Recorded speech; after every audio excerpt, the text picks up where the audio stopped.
Seeing is believing. Dharma Talks by Sayadaw Nyanabhasa. Talk 7: Why there is no realization. In short, the reason for non-realization is the failure to discern arising and passing away. The cause of not discerning impermanence is that the mind is covered by the 5 hindrances. First, sensual desire. The mind is thinking about sensual pleasures, occupied with family matters, business, and worldly affairs. Second, ill will. There is no endurance or patience toward oneself or others. The mind is covered by anger and displeasure. Third, sloth and torpor. The mind is dull and drowsy, without clarity about what is happening. Fourth, restlessness and remorse. The mind is obsessed with and oppressed by regret. Fifth, doubt. One is unable to make a decision in a situation. When these 5 are combined, they reduce to 2 basic types of mind: a restless mind and a drowsy mind. Regarding the restless hindrances, the mind runs outward toward objects. Regarding drowsiness, it often relates to excessive samadhi, in which objects fade and vanish within the mind. For a restless mind, there are 2 preventive approaches. The samadhi way. This is contemplation with effort focused on the in-breath and out-breath. One must firmly determine not to allow other objects to intrude, continuously sticking to the samatha object. The insight way. This is contemplation of whatever object arises. At the contact of a sense base and its corresponding object, the yogi must contemplate without fail. Continuous connection with insight objects prevents the mind from becoming restless. Regarding drowsiness, this occurs due to low effort, laziness, and disinterest. Some yogis develop this habit of nodding and drowsiness for months or even years.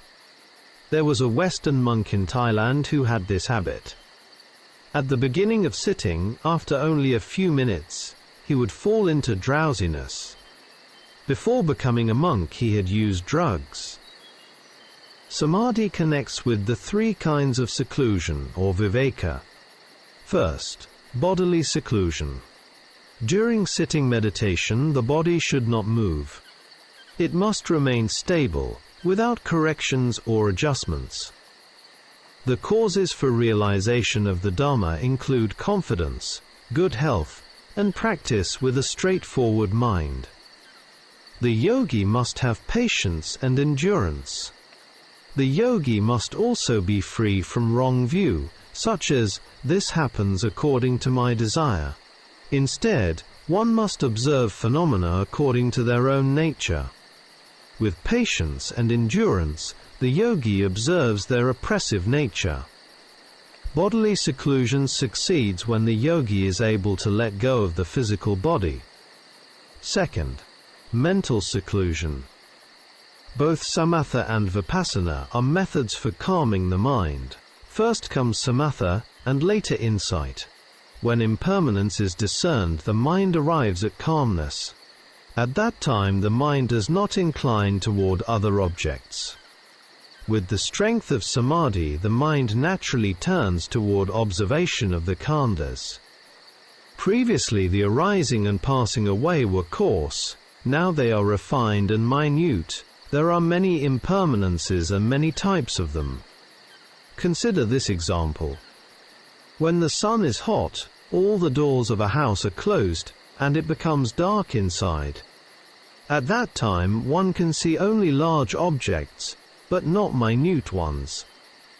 If a small hole is made in the wall, with an iron nail on the side facing the sun, sunlight enters through that hole. What can be seen in that sunlight?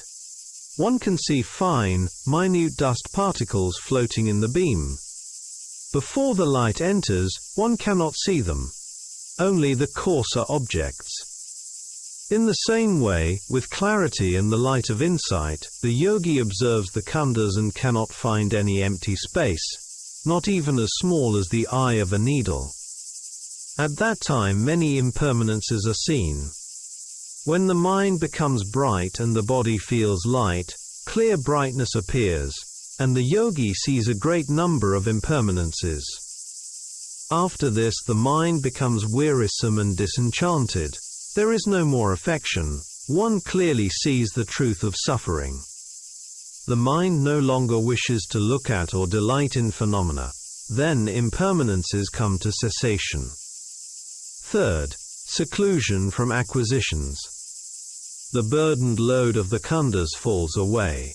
As the load is put down, the mind becomes cool and at ease. This is the third type of seclusion. Seclusion from acquisitions, or upadhi viveka.